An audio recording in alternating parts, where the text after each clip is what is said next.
Bismillahirrahmanirrahim. Assalamualaikum warahmatullahi wabarakatuh. Teman-teman semuanya, Bapak Ibu guru, para siswa, atau siapapun yang sedang menyaksikan channel ini, saya doakan semoga kalian semua dalam kondisi yang sehat walafiat, selalu semangat dalam belajar, dan semoga rezekinya senantiasa dilancarkan. Amin ya rabbal alamin. Oke, kembali lagi di channel Belajar Matematika, dan pada kesempatan kali ini saya akan melanjutkan pembahasan tentang KSMMI 2021 Matematika Terintegrasi yang kemarin diselenggarakan pada hari Senin tanggal 23 Agustus 2021. Oke, soal-soal ini masih sama sumbernya, yaitu saya dapatkan dari komentar-komentar para peserta KSM tingkat MI yang menuliskan komentar di postingan yang saya buat beberapa jam setelah kegiatan KSM ini usai. Jadi seperti ini. Nah, ini adalah komentar-komentar dari para peserta yang minta tolong untuk dibahaskan soalnya. Mungkin sedikit demi sedikit akan saya bahaskan, tapi secara bertahap. Nah, ini adalah soal-soal yang minta untuk dibahas. Oke, soalnya seperti apa? Kita baca. Lala sedang mencoba menghafalkan juz 30 secara bertahap setiap harinya. Banyaknya ayat yang dia hafalkan per hari mengikuti pola 6, 14, 22, 30, dan seterusnya. Banyak hari yang dibutuhkan Lala untuk menghafal seluruh ayat pada juz 30 adalah Oke ya. Jadi, juz 30 ini yang dimulai dari surah An-Naba yang berakhir dengan surah An-Nas itu terdiri dari 37 surah dengan 564 ayat. Oke ya. Nah, sedangkan Lala menghafalnya itu setiap harinya mengikuti pola seperti ini. Jadi hari pertama itu 6 ayat, hari kedua itu 14 ayat, hari ketiga 22 ayat, dan seterusnya sehingga polanya seperti ini. Oke, perlu kalian tahu bahwa di pelajaran tingkat SMP atau MTS, barisan seperti ini disebut dengan baris aritmatika, yang mana selisih antar sukunya ini selalu tetap. Jadi dari 6 menuju 14 itu kan bertambah 8. Dari 14 menuju 22 itu juga bertambah 8. Dari 22 ke 30 itu juga bertambah 8. Sehingga dalam tingkat SMP atau MTS, 6 ini disebut suku pertama atau A. A-nya adalah 6, sedangkan B-nya itu adalah 8 ya. B itu adalah selisih antar suku, sedangkan A itu adalah suku pertama atau suku ke-1. Nah, sedangkan banyaknya ayat itu berarti jumlah seluruh deret tersebut sampai dengan suku tertentu, sehingga SN itu sama dengan 564, sedangkan cara menentukan SN itu adalah N per 2 dikali 2A plus N-1 kali B. Oke, sekali lagi ini adalah materi anak SMP atau MTS. Sedangkan soal ini adalah KSM untuk tingkat MI. Untuk itu, mari kita lupakan sejenak rumus ini. Oke, kita gunakan logika seperti ini, bahwa dalam pilihan ganda itu ada 10, 11, 12, atau 13 hari yang dibutuhkan. Oke, katakanlah 6 ini adalah hari ke-1 atau hari pertama. Hari keduanya adalah 14, hari ketiga adalah 22, hari keempat adalah 30. Oke, mari kita lanjutkan sampai kepada hari yang paling sedikit dalam pilihan ganda dulu. Kita buat sampai hari ke-10 dengan cara menambah 8, 8, 8, dan seterusnya sampai kepada hari ke-10. Sehingga kalau kita lanjutkan, hari ke-5 adalah 38, hari ke-6 adalah 46, hari ke-7 adalah 54, ke-8 adalah 62, ke-9 adalah 70, dan yang ke-10 adalah 78. Sekarang kita akan jumlahkan dari 6 sampai 78 ini nanti sudah mencapai banyaknya ayat dalam juz amma atau juz 30 atau belum. Mari kita jumlahkan. Caranya kita tidak menjumlahkan secara manual 6 tambah 14 tambah 22, akan tetapi jika kalian pernah menyimak video saya tentang pembahasan soal KSMMI Matematika Terintegrasi tahun 2019, kalau tidak salah pada soal ketiga, saya sudah membahas cara menjumlahkan deret seperti ini. Oke, mari kita jumlahkan. Untuk suku yang ke-1, jika dijumlahkan dengan suku yang terakhir atau paling belakang di sini adalah suku ke-10, itu nilainya adalah 84. Ternyata 14, yaitu suku kedua, jika dijumlahkan dengan suku kedua dari belakang, itu juga jumlahnya sama, 84. 22 ditambah dengan 62 itu juga 84 dan seterusnya. Karena sukunya ada 10, maka akan terjadi 5 pasang yang jumlahnya 84. Sehingga jumlah dari 6 sampai 78 ini adalah sebanyak, kita tulis S10 itu sama dengan 5 kali 84 sama dengan 420. Awas, S10 di sini maksudnya jumlah suku sampai kepada suku yang ke-10. Itu kalau dijumlahkan itu nilainya 420. Nah, padahal di dalam juz amma atau juz 30 itu banyaknya ayat adalah 564. Sementara jika si Lala itu menghafalkan hanya sampai kepada hari ke-10, ternyata dia baru dapat 420 ayat. Berarti agar mencapai 560 ayat maka kurang berapa? Ya tinggal dikurangkan saja, 564 dikurangi 420 atau sama dengan 144 ayat.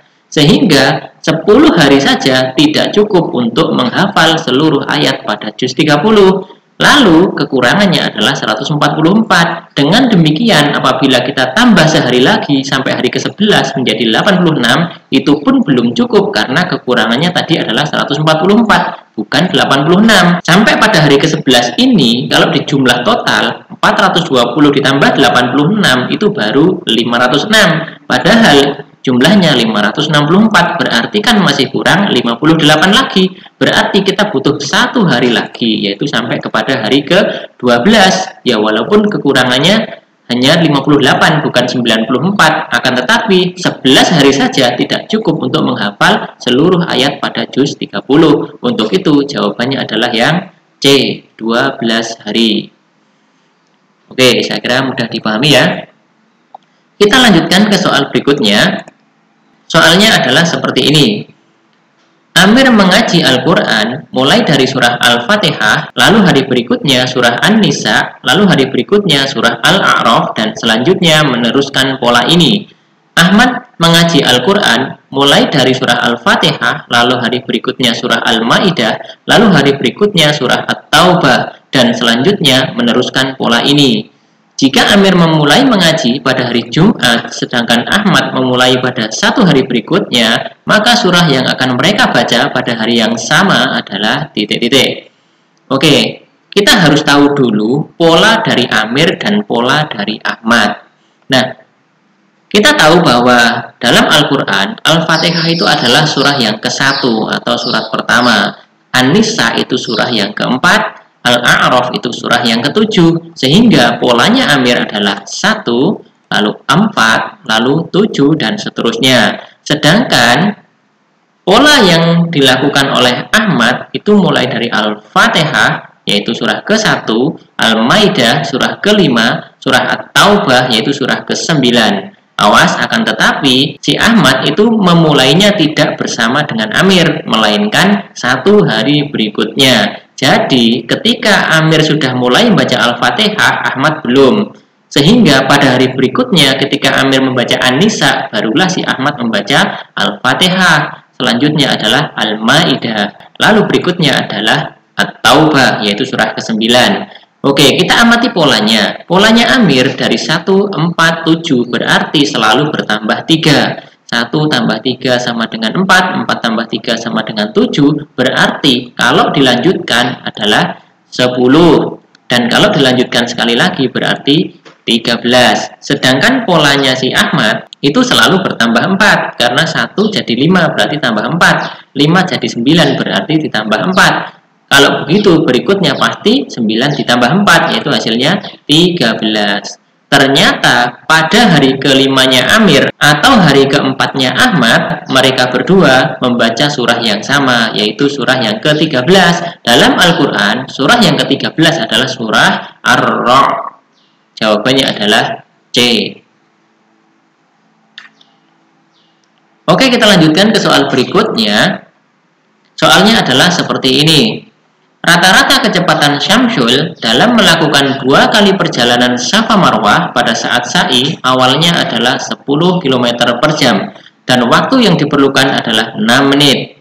Jika rata-rata kecepatan Syamsul selama sa'i secara keseluruhan adalah 5 km per jam, maka waktu yang diperlukan Syamsul untuk menyelesaikan perjalanan yang tersisa adalah titik-titik menit.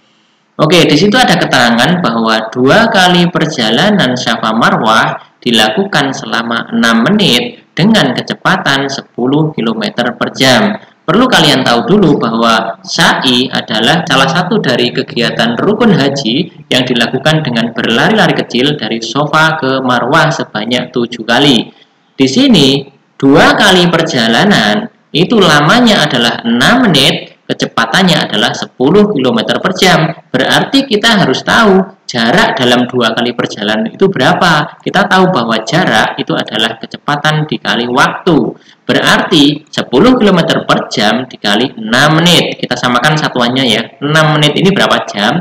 Berarti 10 km per jam dikali 1/10 jam, ya kan? Karena 1 jam itu kan 60 menit. Kalau 6 menit berarti 6/60 atau 1/10 jam. Kalau kita kalikan, hasilnya adalah 1 km. Jadi, dalam 2 kali perjalanan itu, jarak yang dia tempuh adalah 1 km. Berarti sebenarnya kita sudah dapat menghitung dengan mudah ya. Berarti 1 kali perjalanan berapa ya? Tentu 500 meter ya, setengah dari ini kan. Nah, berarti jarak dari Safa ke Marwah selama 7 kali itu tinggal setengah kilo atau 500 meter dikalikan 7 ya, karena perjalanan sa'i itu dilakukan 7 kali. Oke, jarak 7 kali perjalanan berarti ya tinggal dikalikan aja ya. 7/2 dikali 1 km itu sama dengan 3,5 km. Oke ya, itu adalah jarak yang harus Syamsul tempuh selama melakukan sa'i. Nah, kita tahu bahwa kecepatan itu adalah jarak dibagi waktu. Nah, di sini kecepatan rata-rata keseluruhan adalah 5 km per jam, maka kecepatan rata-rata secara keseluruhan berarti kan jarak secara keseluruhan dibagi waktu secara keseluruhan, ya kan? Berarti 5 km per jam itu sama dengan 3,5 km dibagi waktu ya, 3,5 atau 3,5 ini kan sama ya. 3,5 km dibagi waktu, berarti kita bisa menentukan waktunya ya. Waktu tinggal dibalik saja, waktu sama dengan jarak dibagi kecepatan. 3,5 dibagi 5, berarti hasilnya adalah 7/10 jam. 7/10 jam itu berapa menit? Ya tinggal dikalikan 60 ya. 7/10 dikali 60 hasilnya adalah 42 menit. Oke ya. Jadi waktu untuk sisa perjalanan berapa? Awas ya. 5 km per jam ini adalah kecepatan rata-rata dari seluruh perjalanan sa'i. 3,5 km ini itu adalah jarak keseluruhan selama sa'i. Berarti waktu 42 menit ini juga waktu secara keseluruhan.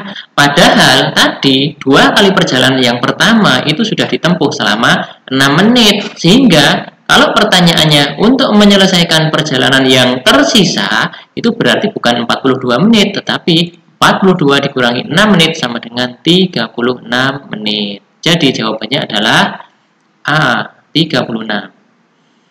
Oke, demikianlah ya. Semoga bermanfaat. Jika masih terlalu cepat atau kurang bisa dipahami, silahkan diputar ulang video ini ataupun ditanyakan di kolom komentar. Terima kasih sudah menyaksikan.